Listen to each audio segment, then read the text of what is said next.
Welcome to the 17 December EFMP Connect.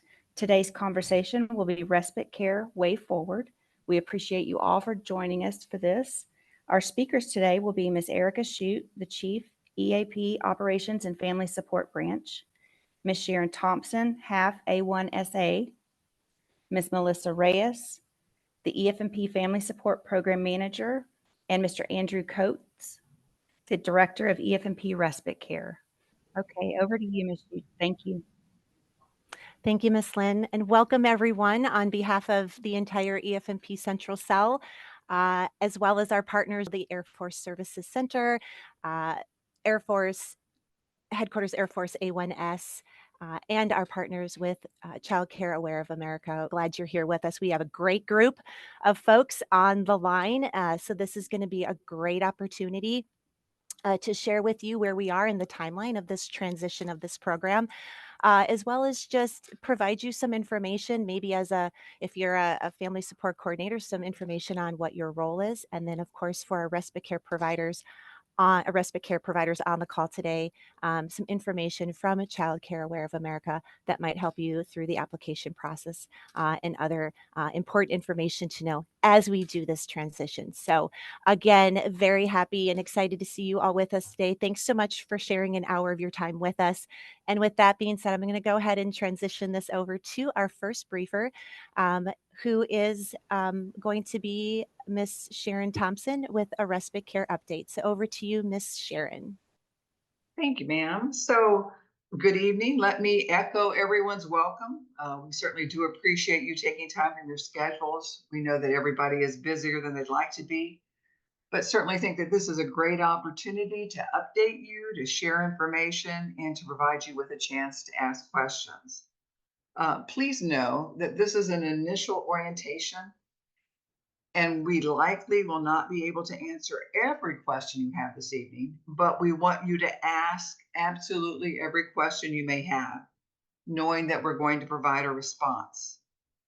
For my part, I'll be brief. I think all of you have been along for this ride. It's certainly not been slow or without challenges, but our families have continued to receive the services they need, and that won't change for us. So if we could have the first slide, please. From a policy perspective, we know how we got here and why.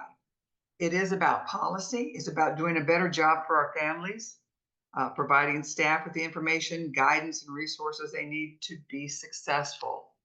Now, thinking about some of the comments and concerns from this morning's session, let me remind you that the change in respite care benefit levels to include the removal of sibling care is congressionally mandated. It's not optional. If you'll recall, prior to the issuance of this revised DOTI on 23 June of 23, every branch of service had been doing respite care differently. From number of hours, the Marine Corps families have to pay for their respite care, and then they were subsequently reimbursed. We did have the most generous program, and we were the only branch providing sibling care. So we understand and appreciate that this is going to be a change for our families. And that's why revalidating eligibility based on the level of need rubric, which is also mandatory, and being able to let our families know we've had a year to kind of work with our families. And now we're kind of, as you'll see from the next slide, we're kind of moving closer to implementing all the changes that required for the standardization. I do want to put in a shameless plug for our DOTI supplement. You'll see that listed last, the DAFI 368201. That is in coordination. We anticipate that will be published at the beginning of the year, and that incorporates everything EFMP into one area. So to include the respite care piece. So certainly better for our families and for staff that are working with the program. Next slide, please. When you look at where we started in June of 2023, again, that was when the DOTI was published, we have moved down this field, and in the next couple of months, with your help, we'll be positioned for this transfer to Child Care Aware effective 1 March. Again, thinking about some comments from this morning, a lot of work really has taken place. Some certainly in, just by their nature, it was kind of sequential. There were things that had to happen, and there were a lot of things happening behind the scenes and again taking place. But for information, so that you know, because we had told you as soon as we knew, we would talk with you about the changes that were coming. The contract with Child Care Aware was not signed until 21 November, and they have been moving mountains, working with the DAF to expedite what we can, to make things as easy as possible for our families and for you. The bottom line up front for us is that our families will continue to get the services they need, and we're not going to miss a beat. And we are so glad that you were along on this ride with us. I will turn it over to Ms. Reyes. Well, good afternoon, everyone. Thank you, Ms. Thompson. It's great to see everybody online and ready to hear the upcoming updates with regard to respite care. And so next slide, please. And so just to I just wanted to just give some basic information for what you should be expecting to hear. You will be hearing about the update and the process with regard to Child Care Aware of America and what the expectation is as a respite care provider and what steps you need to do to ensure that you can continue to provide service to the EFMP family that you are working with now. And so as far as for working towards the future and getting to our end goal with regard to 1 March, fully being transitioned over to CCAOA. As respite care providers, one of the things that we really want to emphasize is to maintain communication with Child Care Aware of America on your status and update your information as much as possible and as soon as you can, because the importance of meeting those specific deadlines is also something we're also tracking on our end, because we certainly don't want it to affect our respite care families once we get past 1 March. And so some of the resources that we have available to you as providers, in case you have just basic questions in mind, is you can always reach back to the local EFMP Family Support Office, which is located at the Military and Family Readiness Center. We also have a website, DAF Family Vector. You can actually access that information on there as well. There are social media pages that are available for your local area. The EFMP Family Support provides those Facebook pages, and they update information on there as well.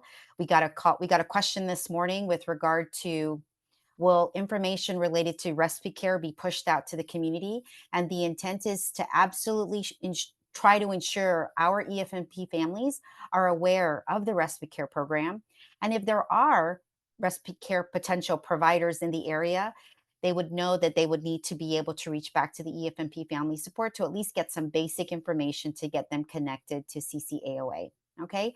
And then, of course, Military One Source is always a great resource just in general for EFMP information. And so just another resource to use. All right. So I would like to pass this on and introduce Mr. Andrew Coates, who is the Child Care Aware of America EFMP Respite Care Program Director. Thank you, Ms. Reyes. Good afternoon or good evening to everybody, depending on where you are coming from in the country. Appreciate everybody tuning in as well, in particular to the team at DAF for allowing us to participate in today's webinar session. Definitely a lot of good information, a lot of important information to share. We look forward to doing that. Next slide, please.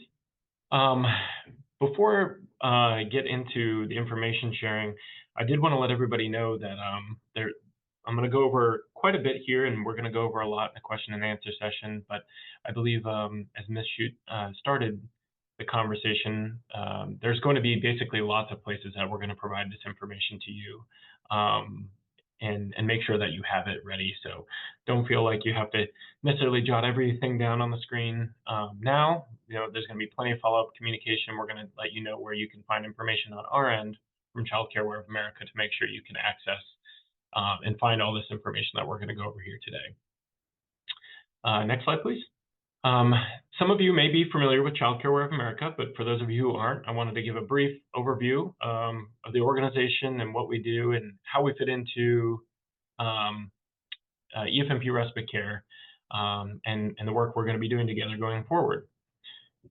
So Child Care Aware of America is a large organization that focuses on strengthening the child care system in multiple capacities by working with various member organizations, child care resource and referral agencies in the communities, state and federal policymakers, as well as the military, which has led us to a lot of great partnerships to help the military with fee assistance programs like military child care in your neighborhood, and of course, EFMP respite care programs like this. We have actually been partnering with the United States Navy on their respite care program since 2008 and continue to do so. And it's been quite a long time and has gone through many evolutions as the program is going through evolution now, just as the Air Force has, and to be in compliance with the DoD instruction. We actually previously partnered with the Air Force as well back in 2011 to 2019. So there may be a few people on the call who remember when we partnered on this project in the past and maybe remember working with us at that time. Now, in terms of the program and going forward, how our general role will fit into this is we will, of course, coordinate with the Air Force on a number of different items in the background, such as eligibility and policy making, but we'll also coordinate with families and providers on their eligibility and enrollment into the program, dispersing program policy and guidance, making sure provider payments are dispersed, and annual recertification. That's something that may be a little bit different from now. That is a requirement of Child Care Aware of America's contracts with the Department of Defense, is to ensure that families continue to meet eligibility throughout their time in the program at least once a year. So that's something that happens on an annual basis with the families. What makes us unique is our partnerships across the country that I mentioned before with CCR&Rs, and we actually enlist the help of those partner agencies for our work with EFMP Respite Care. Just as the Air Force has, network of support teams at the local installations that help, provide support to families and providers across the country, we work with our partners to provide that local support for the program as well. The partner agencies will work with families to determine their care needs, make sure that there's a sufficient pool of providers, and help with the recruitment process as well. They'll also, help providers and families get matched to one another. There'll be a resource for training, as well as the on-site monitoring visits that'll take place. Some of those organizations, like I said, might be child care resource and referral agencies. Others are special needs organizations, such as Easter Seals. Next slide, please. So we're going to cover both information for families and providers today, knowing that there's both family support coordinators and respite care providers, but feel it's important for everybody to know what's going to be required for both parents and providers that are enrolled and using the program and going to be using the program starting March 1, 2025 and beyond.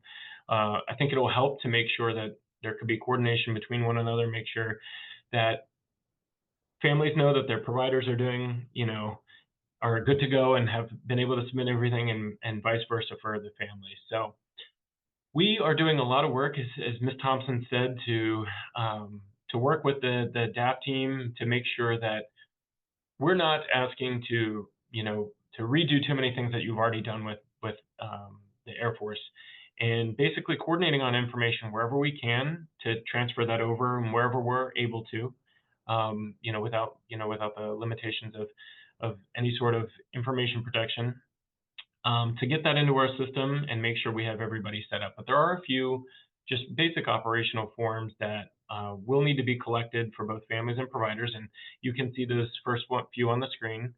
The first is the kind of parent agreement, which goes over the policies and guidance and just operational standards for the program under Child Care Aware of America, and particularly inclusive of the new guidance that we are all working through with the EFMP standardization. That it tries to capture basically all things that parents need to know in participation with the program. So that'll just need to be reviewed, completed, and returned to Child Care Aware of America. The second item you'll see on the screen there is emergency forms.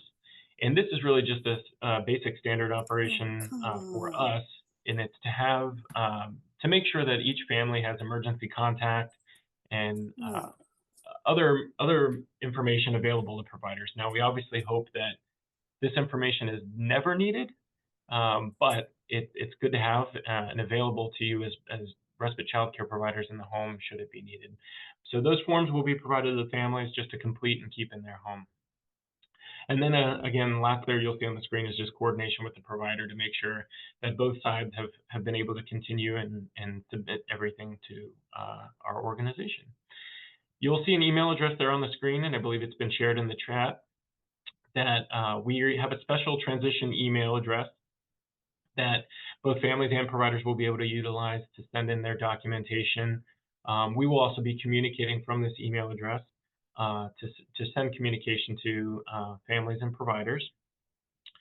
So be sure to, if you can, make that mark that as a friendly email in your email addresses, or be sure to check your spam and junk folders, because we know your Googles and Yahoo email services out there do their best to try and filter out, all the spam email that we all get. And unfortunately, Childcare Aware of America's email can get caught in that, especially if you've never communicated with us before. So keep your eyes open for that email address, and like I said, that will be where the documentation can be sent. Now, just below that, we have a summary of some key dates that we want everybody to be aware of. And that first one there is probably one of the more important ones, which is January 31st. While the administration will transfer over on 1 March 2025, we want to make sure that we have everything we need in our system and that we've got everybody squared away so that services can continue smoothly and without interruption, as Ms. Ray has mentioned. So our target is to have all the information needed from families and providers and any of the documentation we're requesting just into us by January 31st, so that way we can make sure that we've, like I said, got everybody squared away and then follow up with steps on that part. Anything we receive thereafter, we're still going to put it into our system and process as quickly as possible. It just depending on, how delayed it is. For example, if something comes in February 28th or March 1st, it may not be turned around by March 1st, but our team is going to work as quickly as possible to make sure that everybody is squared away by then. And then a little bit closer to the full transition to administration on 1 March, we're going to start letting people know who their program coordinator is going forward. So this transition process is going to be coordinated through our central office here at Childcare Aware of America, but we will be reaching out to every provider and family to let them know that beginning March 1, as you basically start to experience your day-to-day in the program, who you'll be able to reach out to with questions, or again, if you're a family looking for additional provider referrals, and so on and so forth. So that information will come in late February. Next slide, please. So for the providers, there is a little bit more documentation that we're going to need to have on file, and that's just a requirement of the obviously our contract, and just doing our due diligence and making sure that both whatever the requirements that had to be met in the Air Force and our requirements are aligned, and basically we have everything on file for everybody. So the good thing is we're going to try and just like we are with the families, reduce anywhere where people will have to basically submit the same things over and over again. So there's actually going to be a process where you can request some of the key documentation you see here that you've already maybe submitted with the Air Force, or is on record with the Air Force, and that they have on your file, to be able to request that documentation so you can basically get that into your own possession and maintain your own information. And then basically the documents you see here and listed in number 2, those are going to be what we need to collect on our end to make sure that we have on file, to make sure that we are in compliance with what our role is, and make sure everybody has their background checks done. And a lot of this, I believe, that again you'll be able to get with the Air Force, or maybe you already maintain, for example, your CPR and first aid certification. There are a few items on here that can't be transferred. They just, no matter where you go, they have to be set up. And it's pretty important information. So that direct deposit form that you see listed there, that's again to collect your banking information so we can make sure we can make direct deposit payments to you for care. That document will be provided to you as well in our initial outreach. So we'll just need that completed. as well as, the associated voided check or bank letter, some of that standard information. There's also the program agreement on the provider side as well, that just as I mentioned for the family, that's going to go through kind of the policies and procedures and rules of the program and basic standard operating procedures as well. The other thing you're going to see on here is we're requesting copies of either a resume or degree or certifications. And this is really in regards to providers' experience in the childcare field or working with individuals with special needs. This just really helps with the matching process kind of going forward. When we're engaging with families and determining care needs, we like to help make the the referral process basically more simplified. So a family may not necessarily have to call 50 different individuals to try and find who has the similar experience that they're looking for. We like to have that information and utilize it to basically help hone in their search. Something that came up before, that doesn't mean it excludes you from participating with any family. We have a lot of times families that want to work with particular individuals or say, this is the experience I'm looking for, but I'm willing to work with anybody, train individuals, or if they're willing to receive some training, work with them as well. So this is definitely a guide. It's not a mandatory requirement. Or like I said, it doesn't exclude anybody from working with particular families, but really just helps with that connection process. Just as with the families, all this information can be sent to that email address on the screen. And we're going to have our team on this side kind of reviewing the documentation and making sure it's filed and that providers are all squared away and trying to let everybody know, where they stand in that process as we get information in. I won't go through all these dates again because you're going to notice that they're pretty familiar to the family dates as well. That date, January 31st, is really, again, that key target date. So we know that the holidays are coming up. As Ms. Thompson said, this is really just to start the process for everybody. We wanted to start sharing information so that, it is a quick turnaround, but we didn't want to make it even shorter. We wanted to let people know now what they can start to do to get prepared through the process. But we're going to keep following up with you in the days and weeks and months ahead for sure. So all of this is an effort to make sure everybody is good to go on March 1st. I did want to do a quick reminder too that while we are going to be communicating with families and providers prior to March 1, that anything that relates to current operation, if a family or provider needed more information about respite care that's happening now or January or February, that would still go to your current points of contact as well as payment. We're going to communicate with you on getting, these transition items, but the full administration and all those related responsibilities won't begin until 1 March. Next slide, please. So I mentioned before that we're going to provide as much information as possible and as quickly and consistently as we can. So again, one of the main ways we're going to do that is via email. And you're going to receive that first communication from us. That's going to go over a lot of the information you saw on the slide, but even a little bit more. And that's going to go out this Friday. And that information is going to go to both families and providers, listing out, some of those key dates, the key information needed. It's going to provide documentation that we went over that would come from us and provide any necessary instruction. But that will be just the first date. We're going to let people, review that information, carry through the holidays. We know people are going to be busy doing, spending time with friends and family, potentially taking time off or potentially providing respite care to families.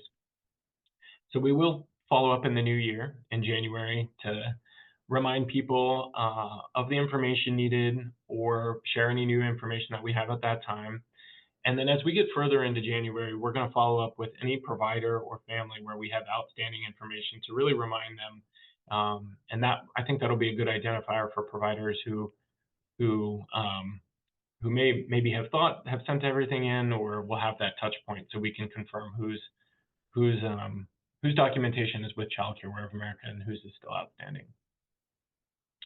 There's also going to be a transition webpage that we will share with you in that email, and it's going to cover some of the the frequently asked questions, and we are going to continue to update this in the process. So initially, when you go to that webpage, you're probably going to see a lot of the same information here, but we're going to continue to expand that as we move through this process, as we continue working with the Air Force, as we continue addressing questions, and make sure that we have that completed with as much information as possible. So when you do get that webpage, you may want to save it and try and visit it regularly, and we will keep that updated as much as possible. And then lastly, like I said, those coordinators are going to be introduced to you in late February, so that way you will know beginning March 1 who you can pick up and run with, and make sure that services continue, because we all know that this is critical work, and really appreciate the work that everybody does to assist the families and ensure that they can continue to receive care. All right. At this time, I will turn it over to Ms. Dermer. Thank you, Mr. Coates. Very much appreciate the time of you and your team. Ms. Slagle and Ms. Hugel are also on the line and helping answer questions in our chat area. So please continue to ask questions there, and they'll answer them as they get to them. We're going to go ahead and transition into the question and answer portion of the session at this time. Again, we'd like you to raise your hand if you want to ask the question. We will get to you in the order that we see across the screen. And otherwise, if you'd like to put it in the chat, you're more than welcome to as well. If you've just joined the session or joined lately, please add your name and your base to our chat area so that we can keep track for attendance purposes. And I'd also like to remind everybody, please keep your comments professional and productive to this session. As they stated, they don't have all of the answers right now, but they're doing their best to get the information out to everyone. So we really appreciate your time today, and I'll open it up for questions at this time. Thank you. Okay, I see a question from Ms. Okay, so Ms. Dearman, just kind of looking in the chat. Take it over, Melissa. Okay, I see a hand up for Pauchetti. Hi, yes. Okay, I have a few different questions actually. Okay, let's see. So will the eligibility then for being a respite care provider be the same, or will that change? That's an excellent question. Those eligibility requirements should still be the same and consistent with the Air Force's eligibility currently. Okay, and then are we still considered contractors, or is that being changed as well? That's a great question. So for you mean independent contractors? Correct. Yes, I think it depends a little bit, because I know that I don't know if there's any individuals on the call who operate as an FCC in some different respects, but yes, their providers will be still considered independent contractors. If we provide all the documentation that you guys request, are we still guaranteed either one, the families that we have, or to work further with this CCAOA that it's now transitioning to? Yes, so we are, and Ms. Reyes, please jump in and make sure I don't misstep, we are working to make sure that we have the information for which providers are currently working with which families. And as long as, again, everybody is able to submit their documentation and be able to continue forward, that we are going to connect those same families and providers in the system on our end. And I may have missed this part, so I apologize. In late February, we will send out what we call certificate packets to the providers and the families, which basically confirms that you are good to continue working with these individuals, with the families that you're working with now, essentially. So it's just a standard operating for our system that, like I said, kind of provides that confirmation that, if you were working with the 3 families you were before and you receive those 3 certificates packets for those 3 families again, that you are good to continue. Okay, because I just wasn't sure, since it was briefly talked about how sibling care. So for instance, if there's 3 kids in one home, I guess it depends on assessment for the families, or how you guys are assessing that to continue with the program. And what if then just one gets the services and the other 2 do not? And then I guess that kind of goes with then pay and how our pay will change, because those were additional for our pay. So it's just something kind of concerned about moving forward, and if that's going to make it a little bit harder as a respite care provider due to our finances changing. Yeah, absolutely understood. I believe it was shared earlier, and as you were stating that it is one of the EFMP standardization requirements from the DoD, that basically that these programs are only able to serve eligible EFM children going forward who have that level of need 3 or 4. So that will definitely change. In terms of pay, I know that that's top of mind for a lot of individuals. The Navy and the Air Force, because they're working through that standardization process right now, are still working through and aligning basically that process and what that will look like. And as soon as that alignment is done, we're going to share that information with everybody as soon as possible. But that is being basically looked at, the elements of how Air Force providers are paid now, the policy changes that are happening, how Navy pays its providers. Because one of the objectives is that for providers working in locations where there's both, Navy and Air Force service members, that the program can be as aligned as possible when serving both populations of families. So that's something that's still in review. And as soon as it's complete, that's going to be some of the follow-up information that we're going to be able to share going forward. Much like Ms. Thompson said earlier, we just wanted to be able to start the process now so that everybody can kind of start moving the transition in the right direction, and then that we will continue to follow up with that additional information going forward. Okay, and my last question, because I know others have questions, sorry, is it kind of goes with that too. I know you guys said you'll let us know when you guys know more information. The only thing too, if the pay though does change, it's drastic for respite care providers or maybe others as well, then will we have enough time then if this doesn't fit our needs anymore, then, for us to be able to look elsewhere? Is it just going to be kind of thrown in our lap, unfortunately, and then we have to like scramble to find a different job? That's, that does cross my mind as well. Do you happen to know like the time frame, or you guys really can't give it to us at that time? Can I jump in a minute? So certainly we understand that the pay issue is a priority for everyone. So that's a priority for us because it's a priority for you. When we'll have an exact answer, it will be as soon as possible. I'm thinking at least the first part of January. Obviously, not much is going to happen next with the holidays. We've got some there, but I think after the first of the year, clearly that'll be one of the first things that we'll be able to share. But we know the reality is this, don't we? The Air Force had the most generous program.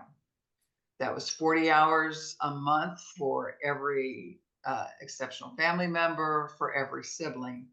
And that is not that's going to be so different, right? We know that our level of need for families will get 32 hours a month. And we know that our level of need 3 families are going to get 20 hours a month per family. And there's no sibling care. Now, is there an opportunity for individuals to, in unique circumstances, to request maybe additional hours, exception to policy, that kind of thing? Yes. But clearly, it is going to have an impact. There's going to be less respite care hours available to them. Now, having said that, I'm also thinking at some point and in some locations, and Andrew, tell me if I'm wrong and certainly overstepping. For those of you that are in certain areas where there are other families, Navy families, there may be opportunities for you all to assist there as well. So there can be some adjustment, but it is truly going to be different for you. And so you want to start looking at that for your family and what you think will work the best for you and your family as well. Okay, Thank you, Ms. Thompson. Others. Thank you, ma'am. Thank you for asking your questions. How about EFMP? I see a hand up for EFMP as the Hi, name on the my name- screen. Can you hear me? Yes, can hear you. Okay. Hi, I'm Harriet Barbarisi. I originally started with child care awareness up in Ohio, and I have since moved to Florida and carried on with the Air Force at MacDill Air Force Base. And I had a few questions. First of all, I'm like a doer, and I want this done by December 20th. So I'm trying to figure out, with the exception of these slides, will the slides be sent to us to use as a reference or guideline? So we can do something by December 20th with our documentations? Or do we have to wait until you email us the forms that you're requesting? So the information that Mr. Coach shared during his presentation was you Yeah. will be receiving an email on Friday from them, Okay. from Child Okay, this Friday. Care So the Aware of 20th? America. In addition to that, we will be, yes, Okay. this coming Friday. And so in addition to that, we are recording these sessions. And so you'll be able to go back to them to be able to use them as a reference. And we'll be sending out the video link to the email list that we have. So Okay, you great. would have received the information to enter this meeting. And so that is the email we will be using to send this video link to, so you can use it as a reference. Okay? Okay. And I had a few questions. Is that okay? Sure. Please go Okay. ahead.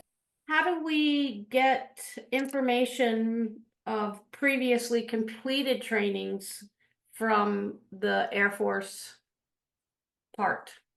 I mean, I was with Child Care Aware, so I'm assuming that you would still have my name and everything that I completed when I lived in Ohio and was part of Child Care Aware. But now that we're down here with Air Force, I am concerned that the sessions like keeping up with my first aid, things like those are all complete, but I don't know where to go with Air Force to get that. Do I need to reach out to them and ask where I can get records of what is completed or the previous trainings that have been completed? Is anybody else having that issue? So first of all, I would like to say thank you for asking that question, because I do think that that's probably something that's on other people's mind as well. So like I stated, you'll be receiving an email and Okay. the information in that email will be able to provide you where you need to go to be able to find your documents if Okay. you don't already have a copy. Okay. So Okay. we want to try to ensure that this process is as smooth as possible. And especially, and that was one of the things that just kind of shared throughout the presentation, is that it's really wonderful that you're asking these questions, especially in the open forum, because other people have that question as well. But we will get that information sent to you. Okay. And hopefully help to keep your mind at ease. And Okay. yeah, you actually just touched on something as well that if I could address with the group, because there are probably quite a few providers who have worked with us in the past, or may even be also working with us currently, because they live in a location where there's Navy and Air Force families. Those providers that are currently active with us in the Navy program right now, that means that we have those requirements on file already, and we're going to follow up with those individuals separately. I think it would still be a good idea to collect your information from the Air Force. That way, just should you ever need it, you'll have it. Right. But we're not going to make people that are currently active with us already under the Navy program submit everything for the Air Force as well. Now, I believe you said you used to be active with us in the past. Yes. If some of the information is still accurate, it's been a couple of years, so it probably unfortunately wouldn't be. But if there is information that's still accurate, we would just need to update basically what's out of compliance or out of date. Making sure that we have your most updated information on file. So that is a good question, because I know that is the case for a lot of the providers in the program. With another question is, is everyone going to be required to do an additional background check? And if we are having to do any more background checks and trainings to satisfy to maintain our employment, are those at our cost, or does Child Care Aware, like up in Ohio, we went to sessions all together and trained all together. So down here, it's been a little bit different. We've had to seek out our own, and sometimes could do it on base if it was something that was being offered, but it's never been at our own cost. So anything going forward, is it at our own cost, or will Child Care Aware be providing those trainings? That's another excellent question. That's what either Child Care Aware of America will do, or our local partners, as Okay. I believe you mentioned in the past, that will be available to provide training resources. Many of them host their own trainings so that you could go to a centralized location and be able to do that. And that one of the reasons why we do that is so that the cost can be covered. Okay. But for anybody who has to attain basically training to, because it's a requirement of the program and to maintain eligibility, that cost is covered. So And the cost of those background checks. Now, we should be able to get, and that's one of the things that I think you'll be able to request from the Air Force is the current background check information that you already have, yes. so that you could share that with us. So again, we don't have to make anybody redo it off the bat.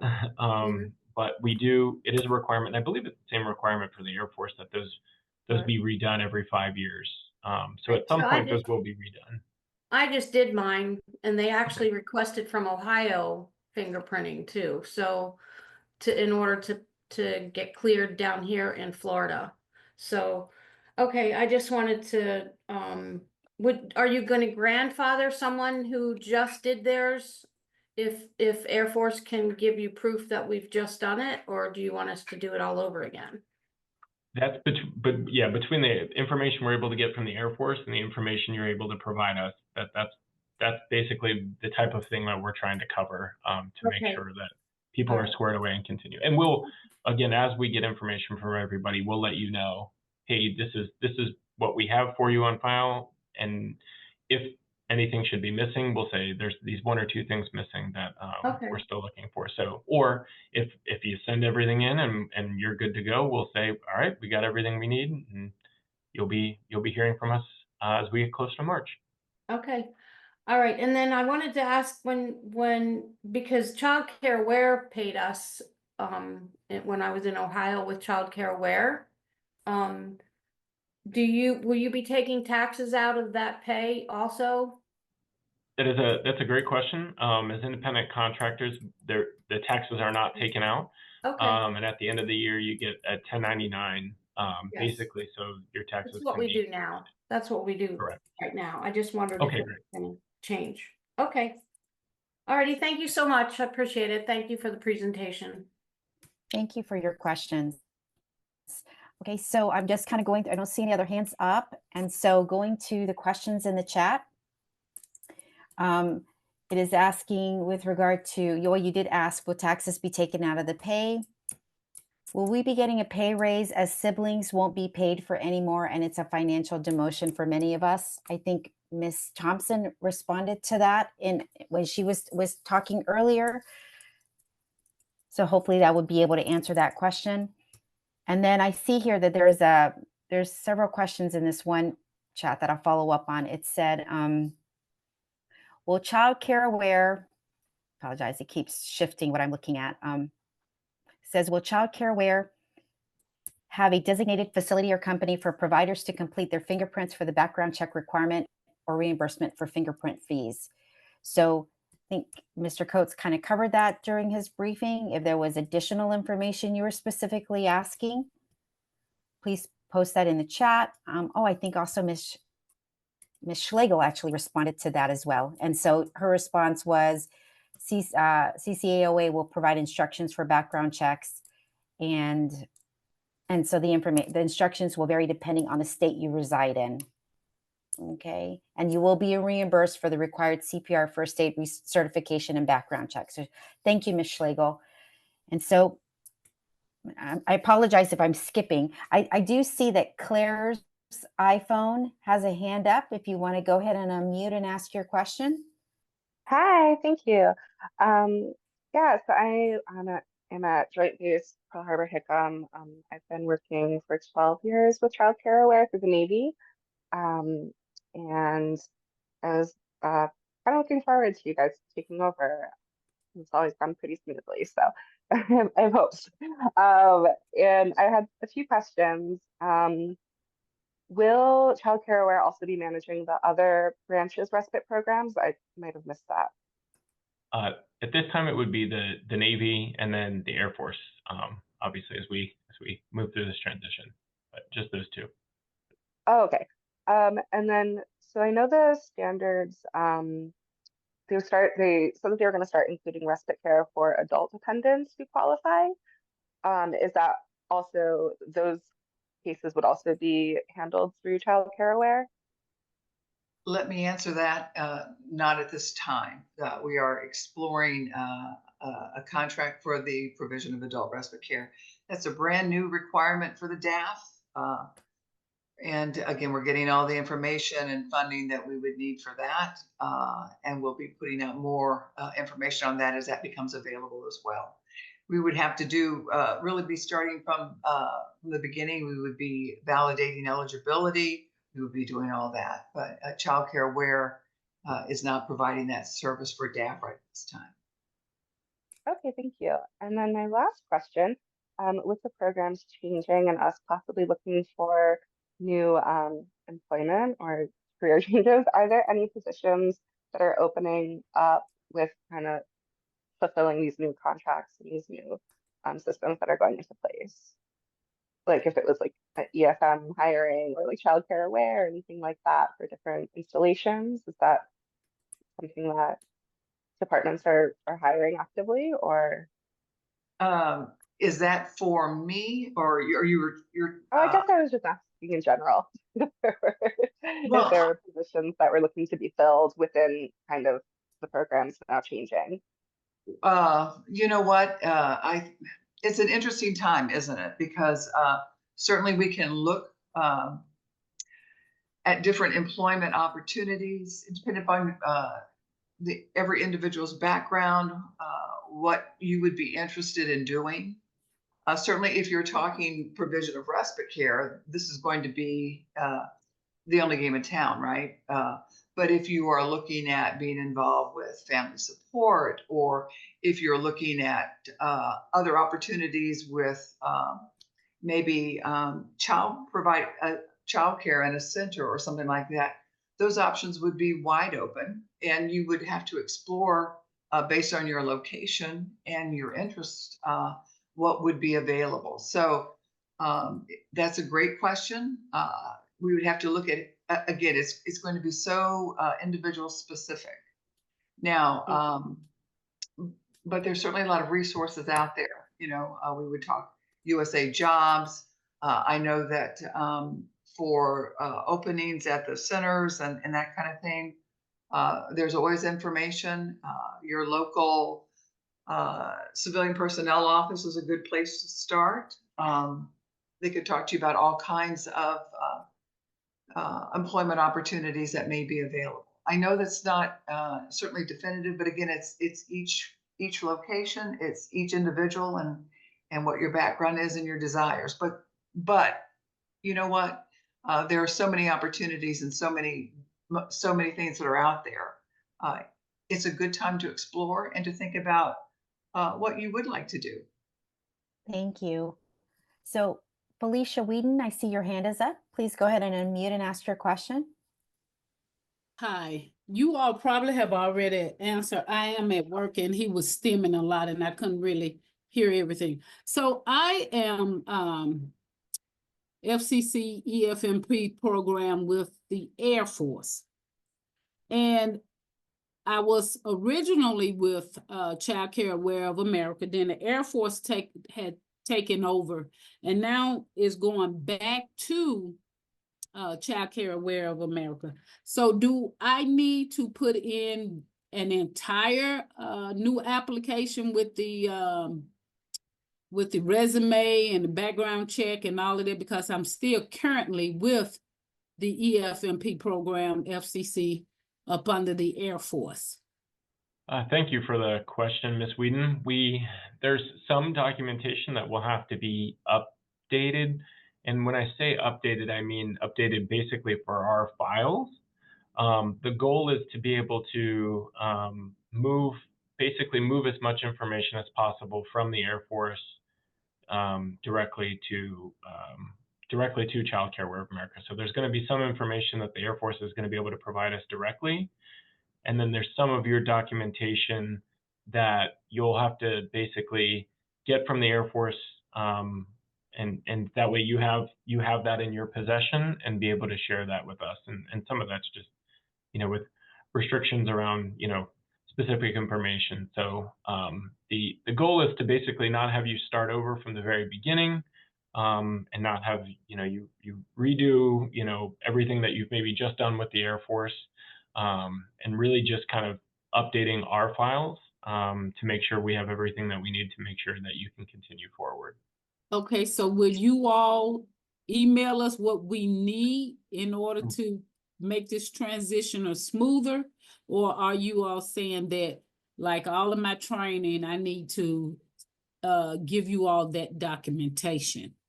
Because I do training up under another agency as well that has nothing to do with Child Care Aware of America, nor the Air Force bases or the military, but I do, like, I have my first aid, my CPR, I have CPI, I have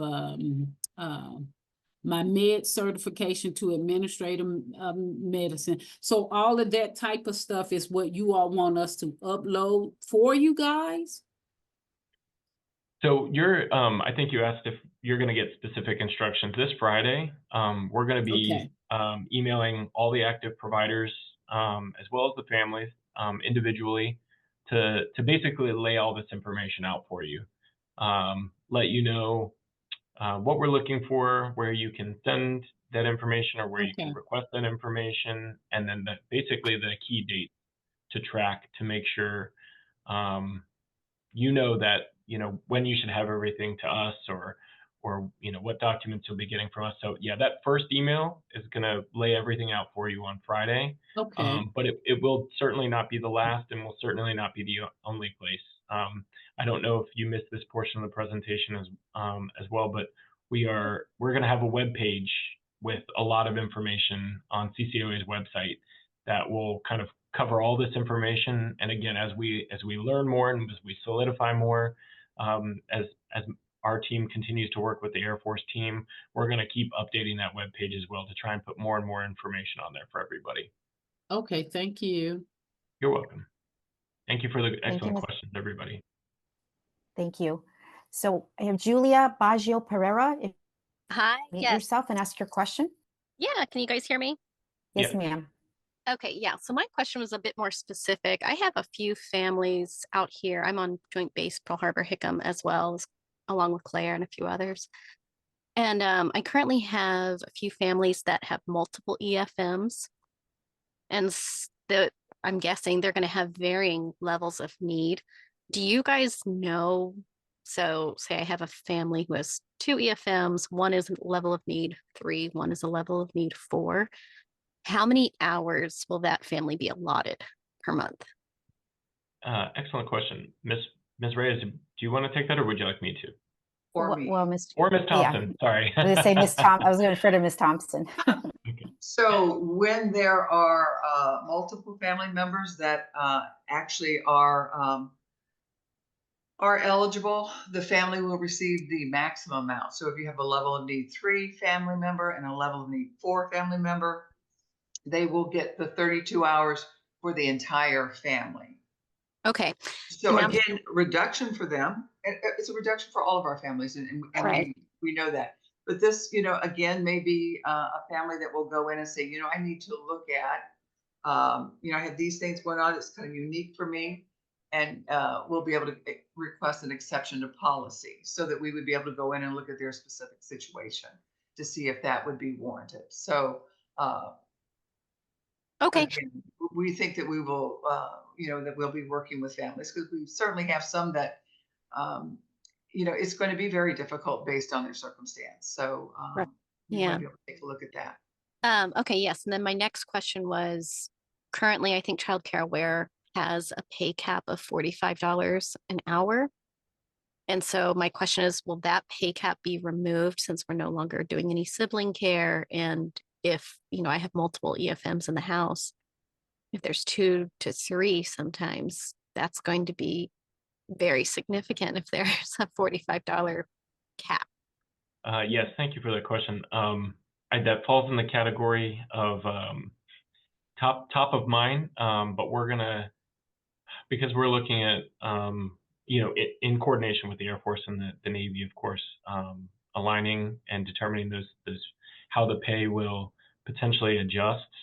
I think we're basically going to hold all specifics around that until the determination is made and basically lay it out for everybody at the same time and as quickly as possible. So we'll be sure to include that in that information when it's finalized, and we can share it because that is basically a part of the pay structure for the Navy. So we'll make sure that is addressed and how this is going to carry forward for the Air Force as well. Okay. And then moving forward, are you guys still going to do kind of the regular timesheets, which is what Child Care Aware has been doing? Or are we going to have some sort of website, which is what the Air Force has been doing? Do you have any specific? Yeah. That's going to be addressed with the pay as well. So I appreciate the question. Again, sorry that we aren't able to answer all the questions at this time, but again, didn't know that people wanted to get started on the transition process. So we will definitely be sharing that process with you as soon as we can, and we'll include that all together. Okay, thanks. Thank you.